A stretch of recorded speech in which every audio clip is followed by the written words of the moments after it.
In 19th century Paris, sickly Delphine de Goriot awakens with a 21st century soul.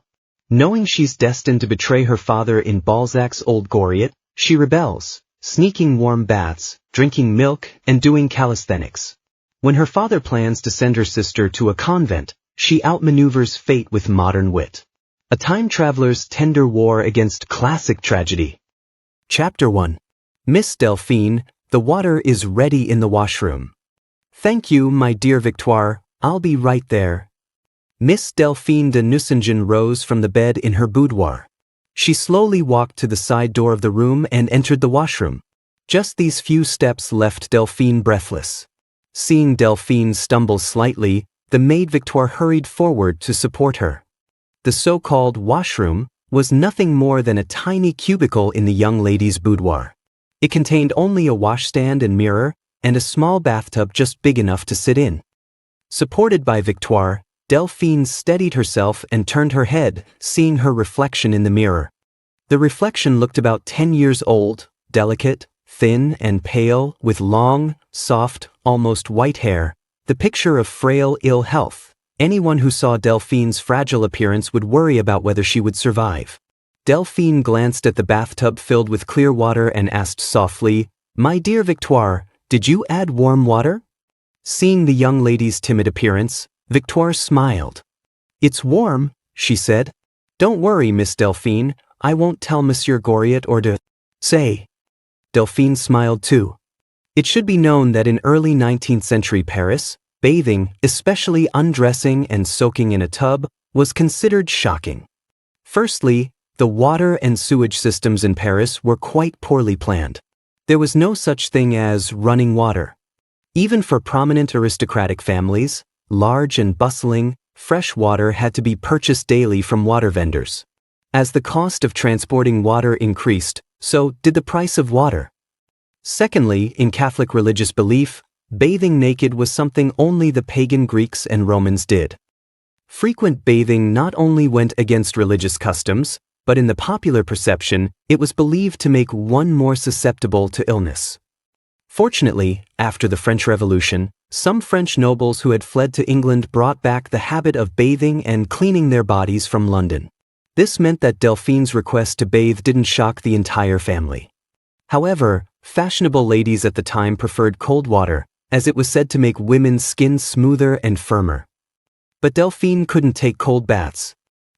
Although she had recently recovered from a serious illness, her constitution was extremely weak, and a cold bath would certainly cause a fever, and in 19th century Europe, with modern medicine still in its infancy, and without antibiotics or proper treatment, any cold could be fatal for Delphine. So, she privately asked Victoire to replace the cold water with warm water. With the help of Victoire, Delphine slowly sat down in the narrow bathtub, wearing a thin chemise. Bathing completely undressed was impossible, but even wearing a chemise, when the warm water enveloped her body, Delphine sighed comfortably.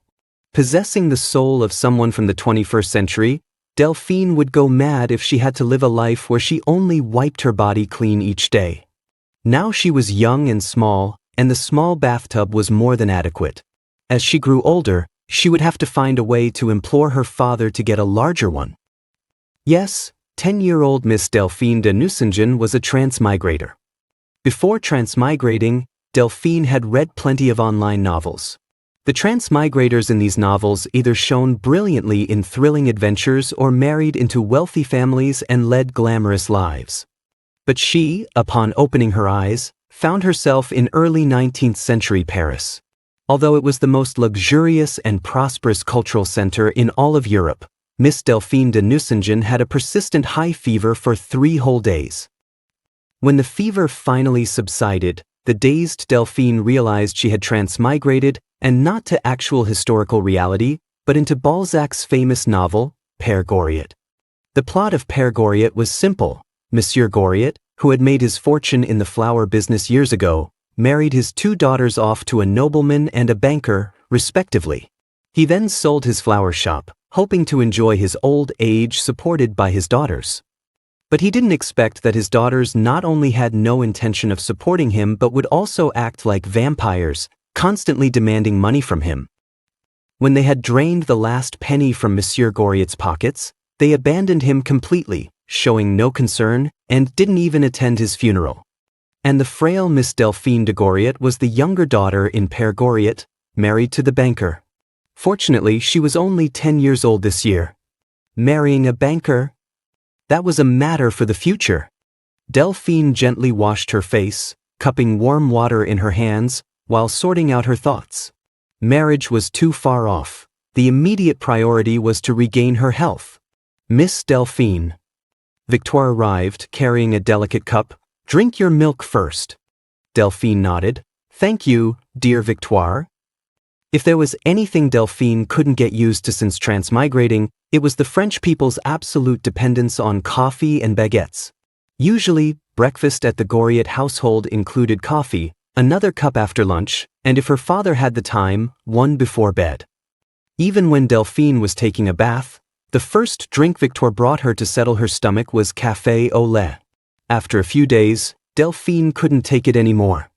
Victoire, the maid, wasn't very old, only 17 or 18, and treated the two Goriot daughters like her own younger sisters. When Delphine whined and acted coquettishly, she readily agreed to Delphine's request and replaced the café au lait with fresh milk. Drinking milk was good for one's health, and Delphine had no objections to that. Having not had a single drop to drink since waking up, Delphine sipped the fresh milk eagerly as soon as it touched her lips. Seeing Delphine's eagerness, Victoire chuckled. There's no rush, Miss Delphine. But there is. Delphine looked up from her milk. Papa and my sister must be waiting. It's all right. Victoire reassured her. I woke you up a little earlier today. Monsieur and Miss Anastasie have just gotten up themselves. There's plenty of time for you to wash and dress. Delphine finally relaxed. Her daily morning bath always took a bit longer. Monsieur Goriot, who doted on his daughters, didn't mind, but Delphine's older sister, Anastasie, often complained. It wasn't her fault. Anastasie de Ristad was only a year older than Delphine. For an 11-year-old girl to wait every morning on an empty stomach while her younger sister bathed, the fact that Anastasie only complained and didn't throw a tantrum showed she was quite well behaved.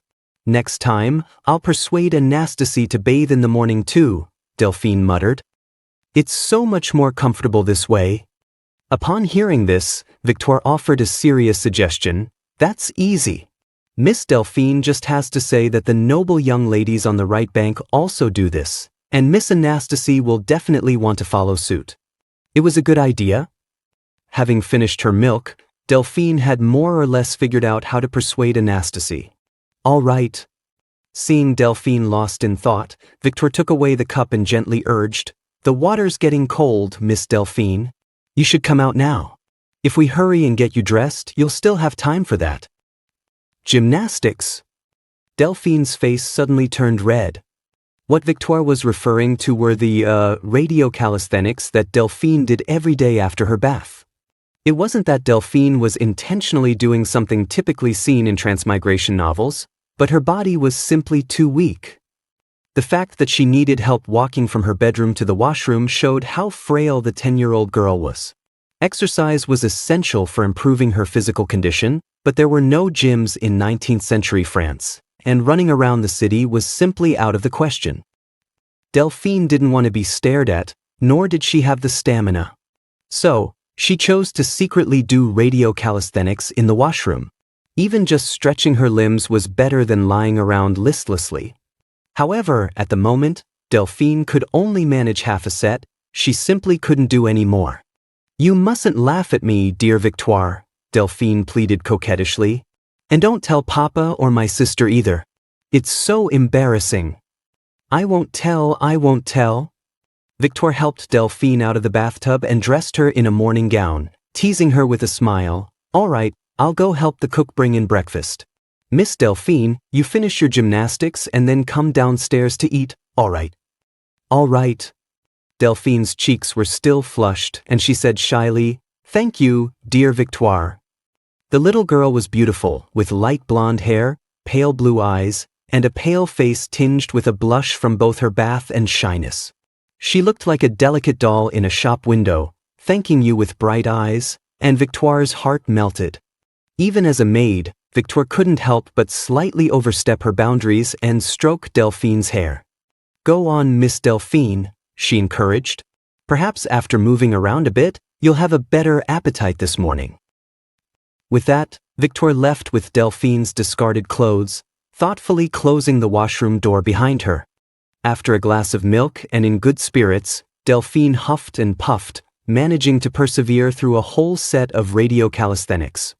This small amount of activity made her sweat quite a bit. Victoire returned, carefully wiped her dry, and then led Delphine out of the boudoir and towards the dining room. However, before Delphine reached the dining room, before even entering, she heard Anastasie's indignant voice. "I won't go to a convent, Papa's so unfair," Anastasie shouted angrily. "Delphine gets to stay home, and I have to go to boarding school alone? I won't. Delphine's eyes widened slightly. What had happened to make her father want to send Anastasie to boarding school? Chapter 2. Mr. Jean-Joachim Goriot, nearing 40, was in the flour business. Grain being essential to human life, Mr.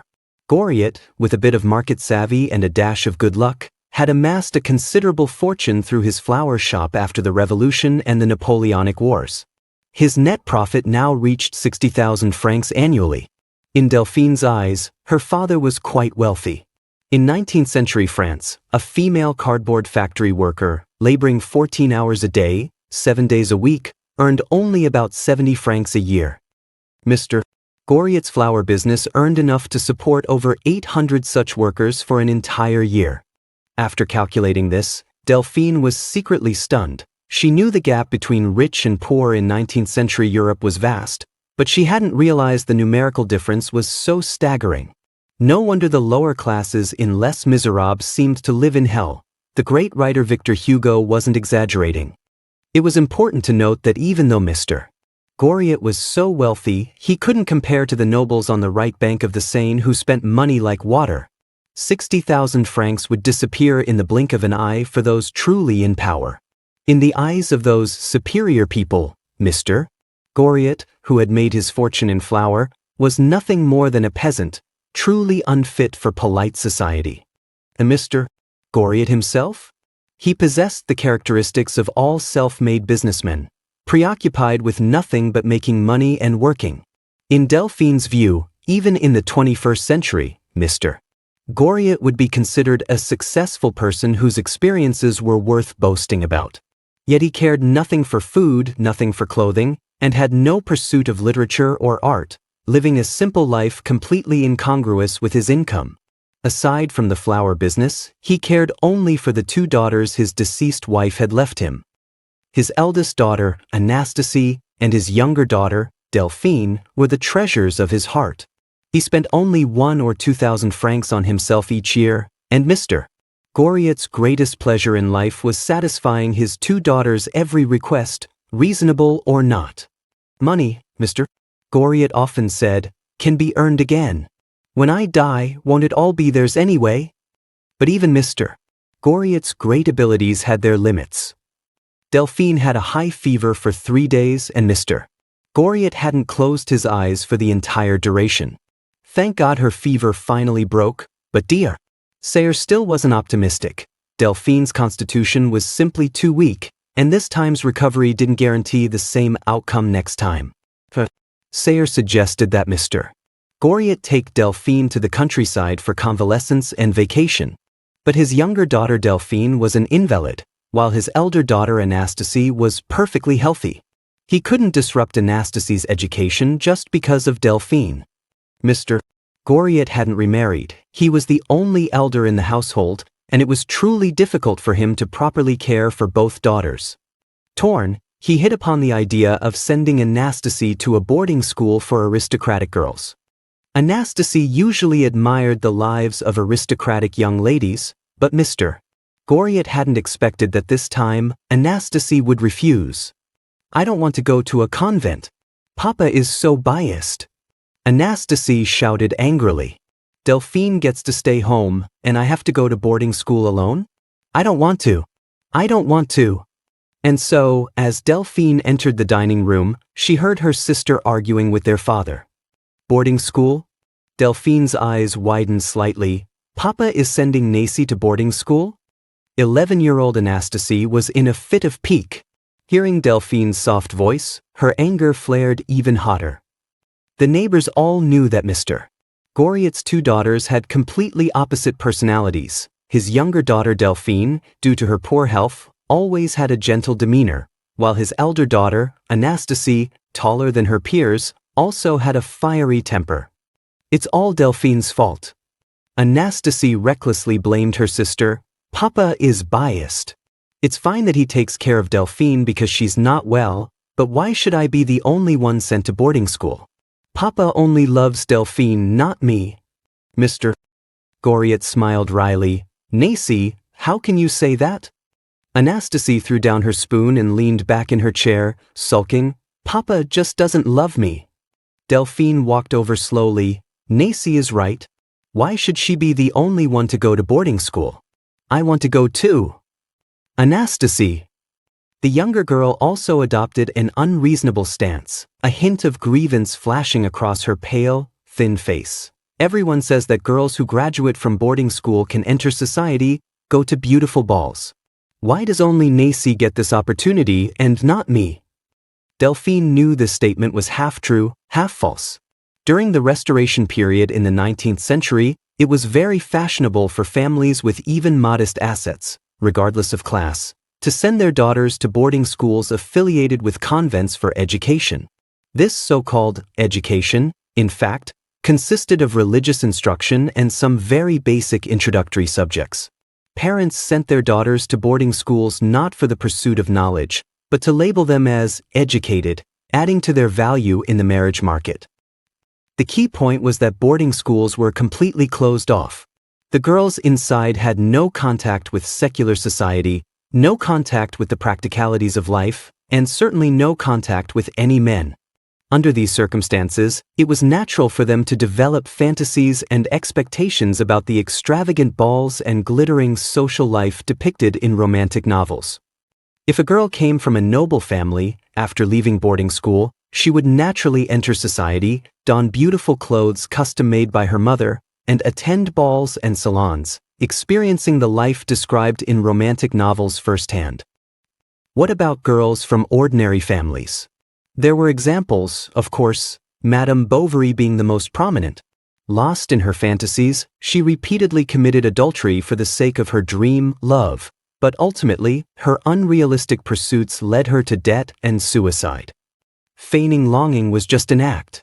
Delphine knew very well that she and Anastasie couldn't possibly enter high society just by attending boarding school. But Delphine was a fake 10-year-old, while Anastasie was a real 11-year-old. The 11-year-old girl naturally longed for the life of an aristocratic young lady. Hearing her sister say this, she immediately hesitated. A look of regret appeared on her pretty face, and after a while, she reluctantly conceded, Well, if Delphine goes, we can go together." "Nonsense." Mr. Goriot frowned. "Delphine's health is so poor. If she goes to the convent, who will take care of her?" Delphine spoke up before Anastasie, her voice small and aggrieved. "But Nacy can go to boarding school, so I want to go too. Why can Nacy go, but I can't?" Mr. Goriot. His original intention was to send Anastasie to boarding school so he could better care for Delphine. He hadn't expected his two daughters to have the opposite desire. Anastasie, who had initially seen her sister as a rival, seeing Delphine's unhappiness, immediately joined forces with her. "I don't want to be separated from Delphine." Anastasie also became upset, tears welling up in her usually bright eyes. "If Delphine goes, I'll go. If Delphine doesn't go, I won't go either." The sisters had grown up together since childhood, and although they often quarreled, it didn't affect their deep affection for each other. Delphine quickly nodded.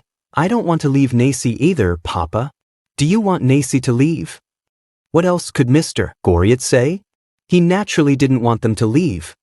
He had intended to do what was best for his two daughters, but instead he had made them both sad. Mr. Goriot didn't think his daughters were being unreasonable. Instead, he began to blame himself. In any case, Delphine absolutely could not go to boarding school. With her frail constitution, she might not even survive. "All right, Mr. Goriot sighed. "Since you don't want to go to boarding school, then don't go. I'll think of something else." Anastasie and Delphine both breathed a sigh of relief. The elder sister truly didn't want to leave home, while the younger sister knew that going to boarding school was pointless. In the original Père Goriot, both Anastasie and Delphine became bloodsuckers who cared for nothing but money, not even their own father. Now that Delphine was a transmigrator, she couldn't just stand by and watch the tragedy of her father's death unfold. If Anastasie were sent to boarding school, Delphine couldn't control how she would turn out in the future. Besides, in the eyes of someone from the 21st century, 19th century boarding schools didn't teach anything of value, and the closed environment was no different from prison. What was the point of going? Is that it? Anastasie was dissatisfied. "Papa scared Delphine and me. We deserve compensation." Hearing his elder daughter's demanding tone, Mr.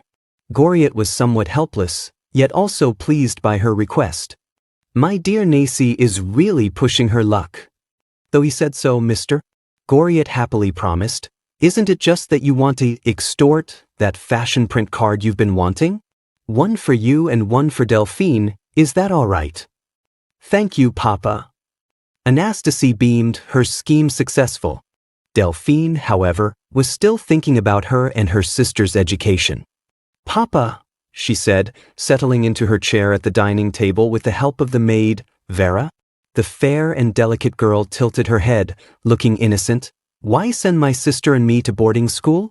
Couldn't you just find us a tutor? That's what the aristocratic families on the right bank do." Mr.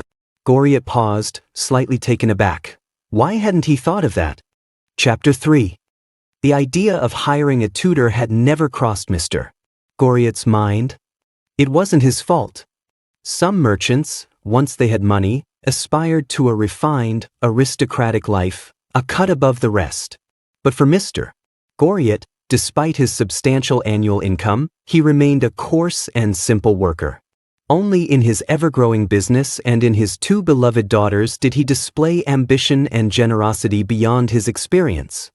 For a working man, sending his daughters to school was already a great honor. The concept of hiring a tutor simply didn't exist in Mr. Goriot's world. However, once Delphine brought it up, Mr. Goriot realized the benefits. A reliable tutor could not only educate his daughters but also help care for his frail younger daughter, Delphine. It would also bring prestige to Anastasie and Delphine. So Mr. Goriot happily accepted Delphine's suggestion.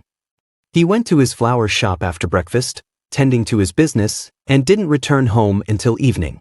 Upon entering, he asked the maid, Veronique, to call Delphine to the living room. Delphine had suffered a 3-day fever not long ago, disrupting the entire household. Although recovered, she remained weak and needed Veronique's support to walk to the living room. Frail and sensitive to the cold, Delphine wore thick clothes even indoors. But her pale face lit up with a brilliant smile when she saw her father. The younger daughter's light blue eyes sparkled. "Papa!" She stretched out her hands towards Mr. Goriot, who hurried forward and bent down, allowing Delphine to give him a big hug. The delicate daughter kissed him firmly on both cheeks. "Good evening, Papa. Was work tiring today?" Mr. Goriot felt both heartache and warmth. "Did you eat well today?" he asked. "Yes." Delphine wrinkled her nose. "Although I didn't have much of an appetite, I tried my best." "Miss Delphine is telling the truth, sir." Veronique spoke up for Delphine with satisfaction. Miss Delphine ate 2 whole slices of bread at lunch.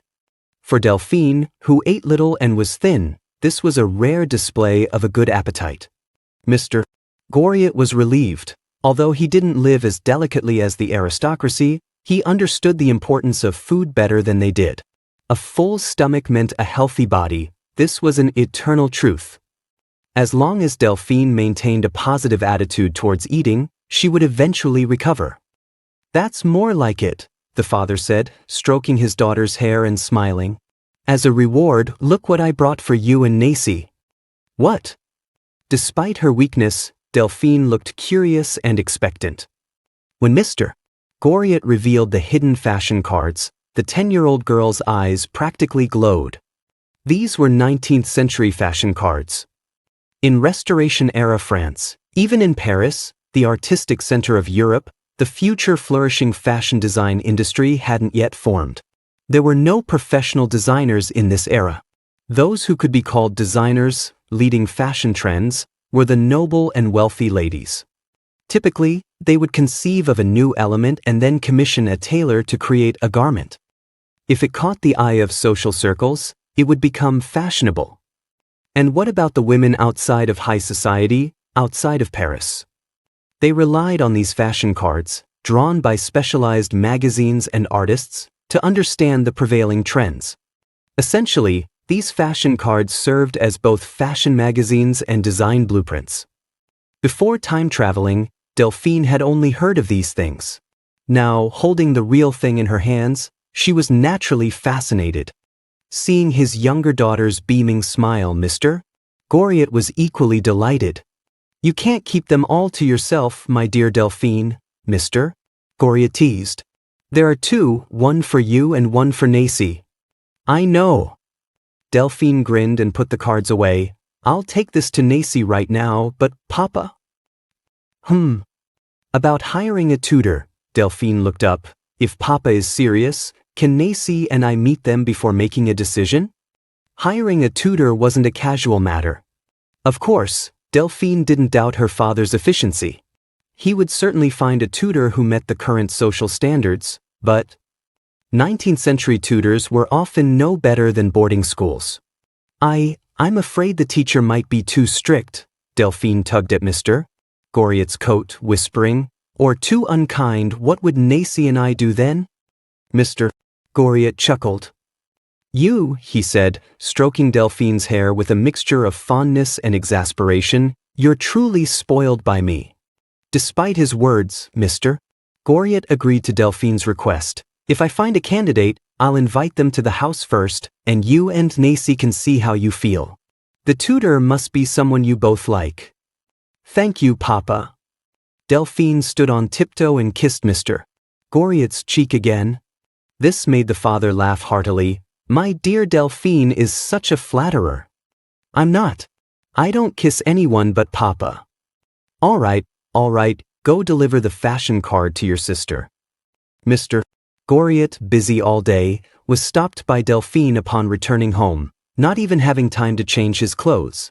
The daughter didn't say anything more, just hugged her father again, and then, happily holding the fashion cards, pushed open Anastasy's door.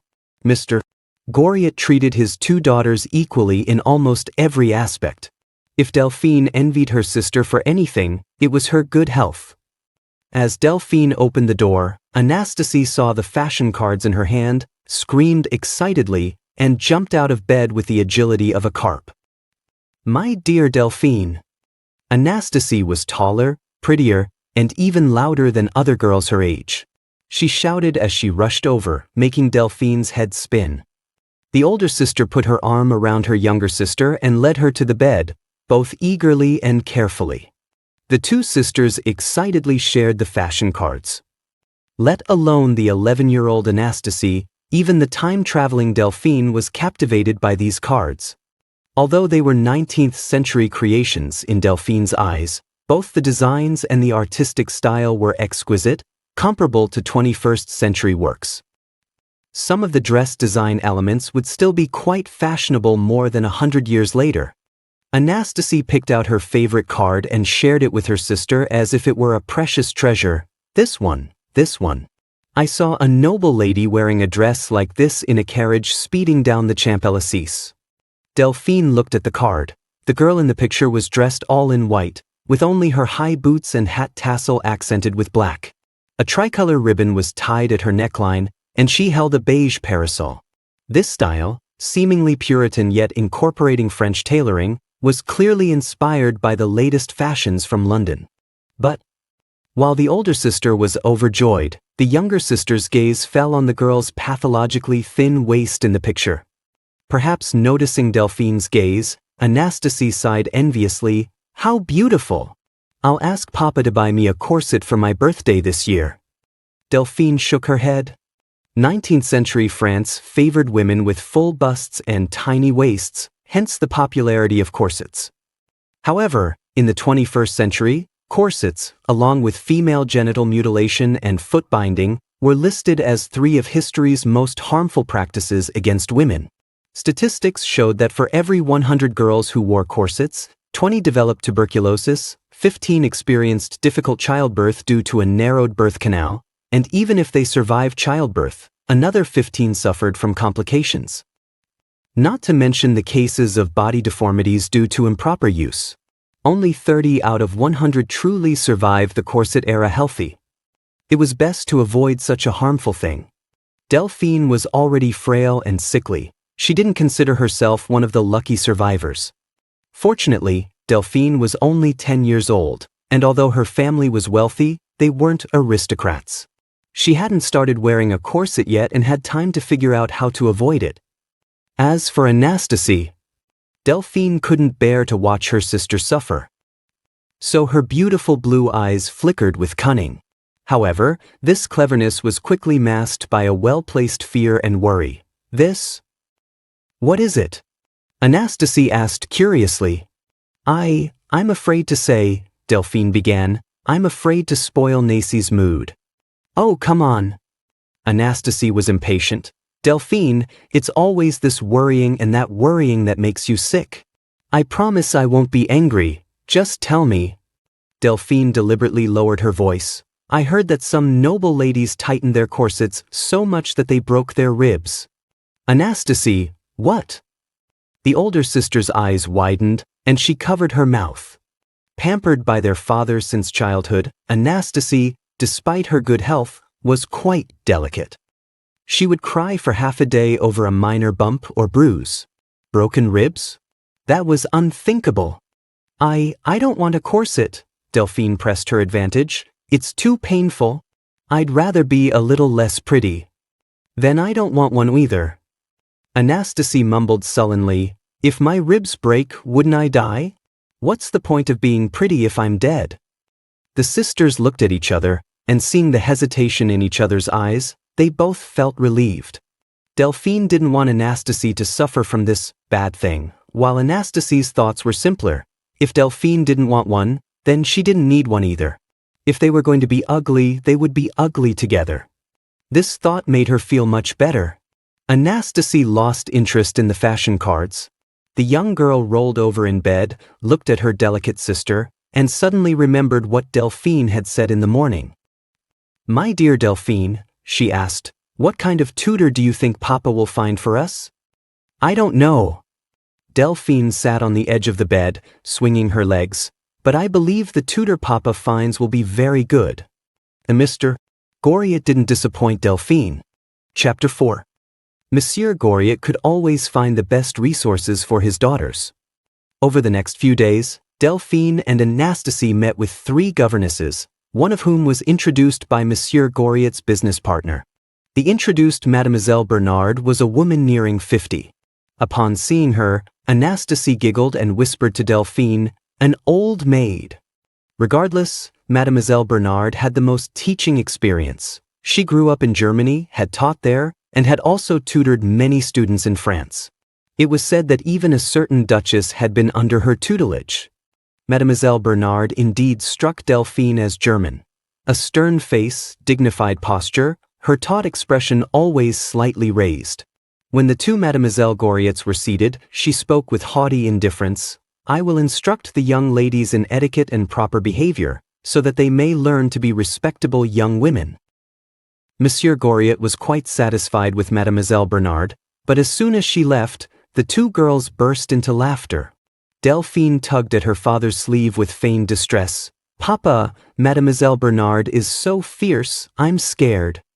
Anastasie went even further, deliberately squaring her shoulders and mimicking Mademoiselle Bernard's German accent with surprising accuracy, winking as she said, if everyone in the world were as respectable as Mademoiselle Bernard, no one would ever get married.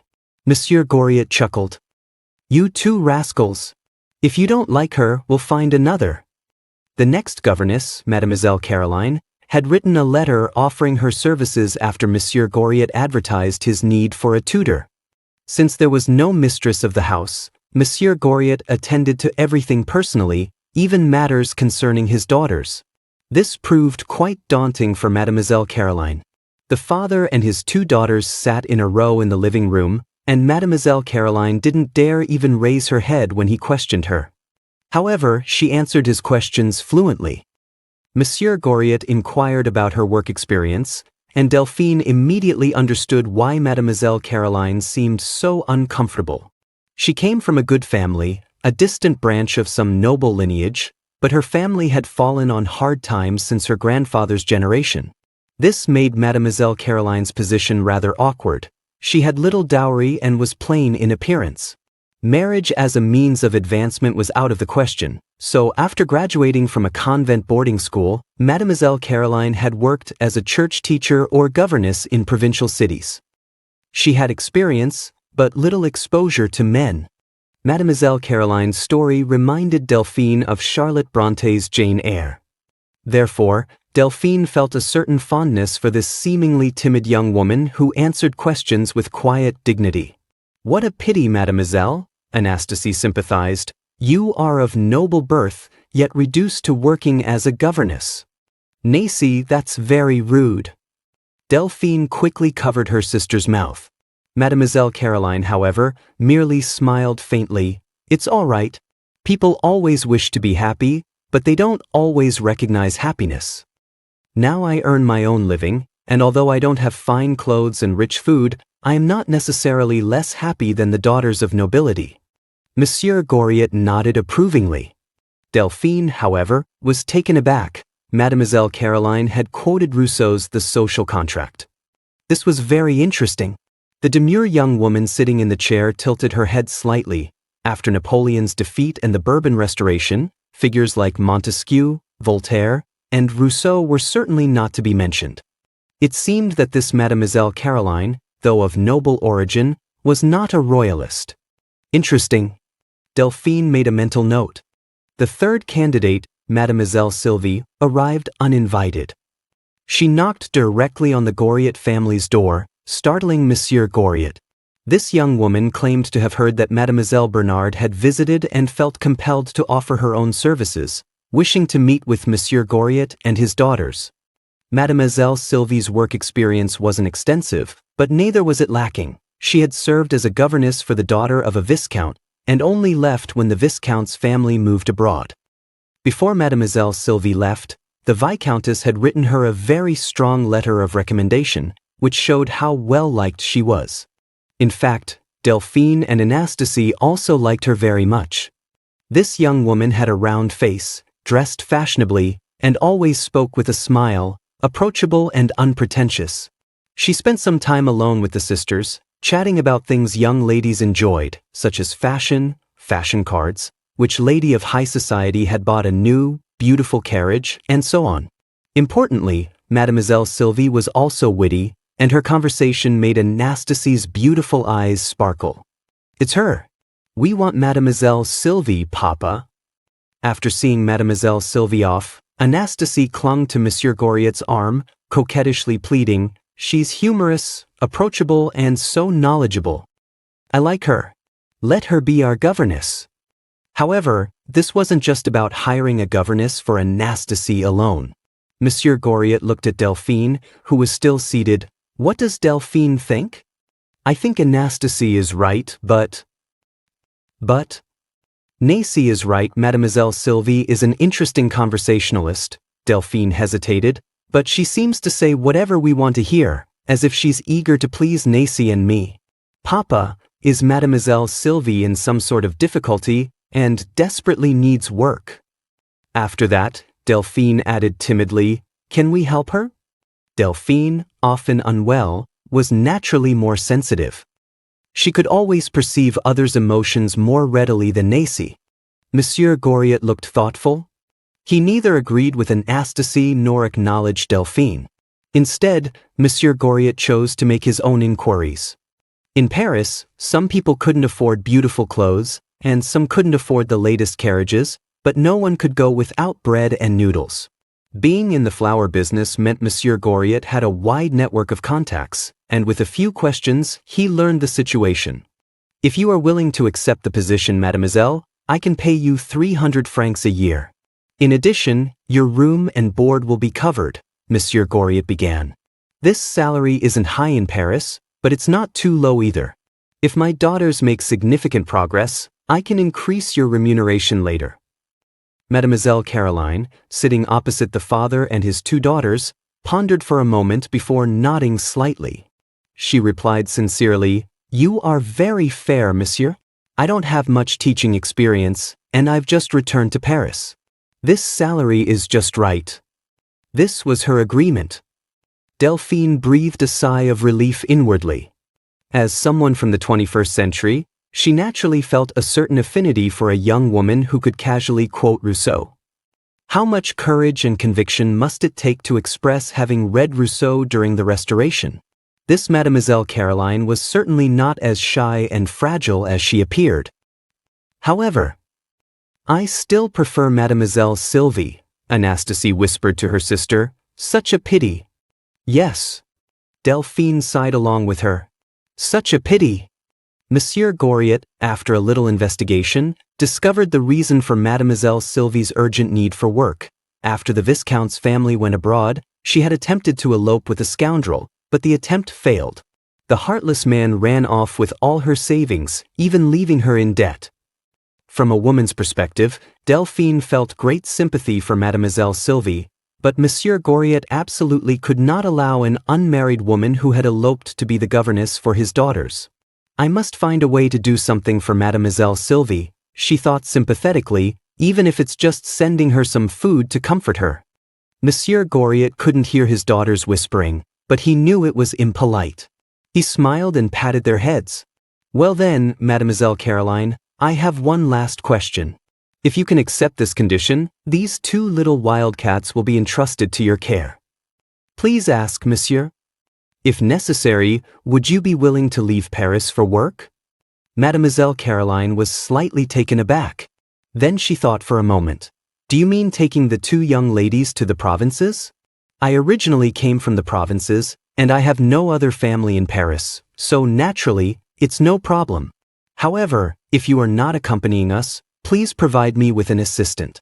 Otherwise, it would be quite inconvenient for me to travel with the two young ladies alone." Monsieur Goriot was very satisfied. "Good, excellent. I'll arrange for the coachman to retrieve your luggage from the inn." After politely seeing Monsieur Goriot off, Anastasie immediately jumped up from her chair and excitedly ran upstairs to find Victorine, eager to share the good news of having a governess in the house. Delphine, however, stayed behind and asked curiously when Monsieur Goriot returned, "Papa, are you planning to take us away from Paris?" His 10-year-old daughter sat obediently in her chair, her blue eyes filled with surprise and trust. This made Monsieur Goriot feel a pang of guilt before he even answered. "My dear Delphine." He walked over, squatted down, and looked at his youngest daughter at eye level. "If we must leave Paris, would you be willing?" Delphine took Monsieur Goriot's hand. "I will listen to you, Papa. If we must leave, Papa must have his reasons." This touched Monsieur Goriot deeply. He held his daughter's hand in return. "It's for you, Delphine. Sayer says your constitution is too weak, and the environment in Paris is too noisy and unsuitable for recuperation. I want to ask him and Mademoiselle Caroline to take you away from Paris to convalesce in the provinces." "Leave Paris?" Delphine's eyes widened in surprise. In Balzac's original novel, Monsieur Goriot's daughters never left Paris. Chapter 5. While selecting a governess, Delphine wasn't idle. Besides her short morning exercises, after lunch, she would walk up and down the stairs in their home 10 times, resting only after she was tired. By the time Miss Caroline officially moved into the Goriot residence, Delphine was able to complete the entire walk without her legs going weak. Early one morning, Delphine woke up as usual. She had just finished her radio calisthenics, and before Vera could prepare the bathwater, Anastasie burst in, full of energy. Although Anastasie was the older sister, she was not the least bit shy about acting spoiled. "My dear Delphine, I'm starving." She tugged at Delphine's hand, swinging it back and forth. "Let's skip the bath today, okay? I'm so hungry, I want to have breakfast quickly." Vera watched the two girls playfully tussling, a smile gracing her lips. "How about this, Miss Anastasie? I can bring you some bread and milk from the kitchen to tide you over. Since you're waiting anyway, I can also prepare a tub of warm water for you. You can bathe while you eat just like Miss Delphine, how about that?" Anastasie's eyes widened. "No way! Who bathes every day? Delphine gets sick because she bathes every day." "That's not true at all. Not bathing every day is how germs spread faster." Delphine not only planned to keep up this habit, but she also had to spend some time searching for substitutes for soap and shower gel. The soap from this era couldn't be easily used on the skin, it would be bad if it damaged her skin. While inwardly grumbling, Delphine understood the reason behind Vera's deliberate words. She and Vera had already discussed persuading Anastasie to develop the habit of bathing as well. So, Delphine deliberately put on a sad expression. "I don't want to get sick either. Delphine, it's just that I heard that the noblewomen on the right bank of the Seine maintain their firm skin by bathing.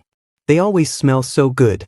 Many duchesses are naturally like that, and everyone says it's because they bathed in rose petals from a young age that they have such a fragrance."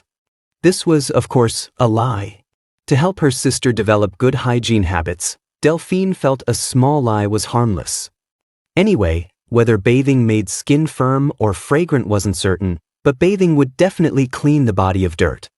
The difference between being clean and dirty was so significant, Delphine didn't believe Anastasie wouldn't appreciate the benefits.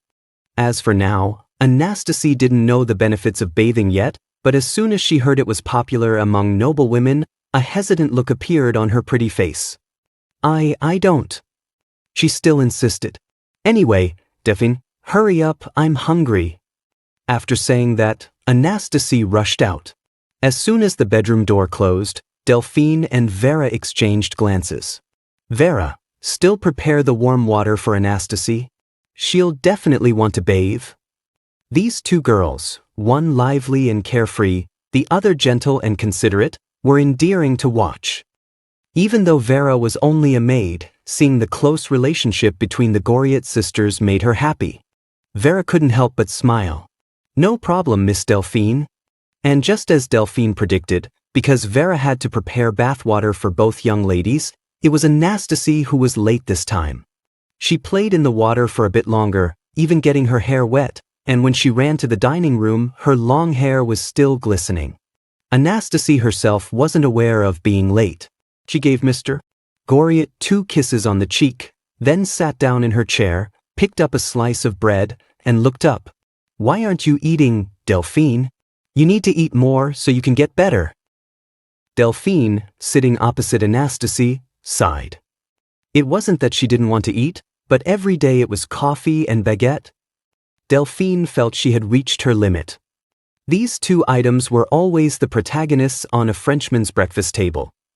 Although a freshly baked baguette wasn't the legendary murder weapon, and was not only soft and delicious but also filling, it couldn't stand up to being eaten every single day. It wasn't healthy either.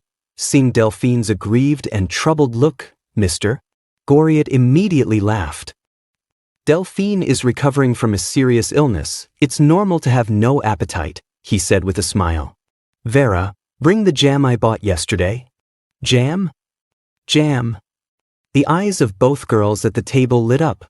Soon after, Vera, suppressing a smile, brought a glistening glass jar from the kitchen to the dining table.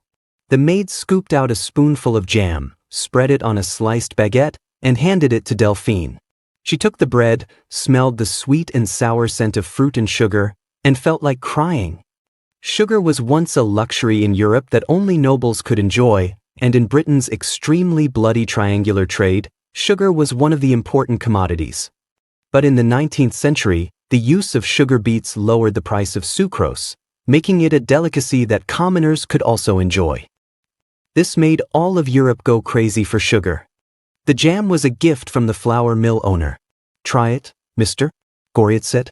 "Now, Delphine, you can't make excuses not to eat." "I won't."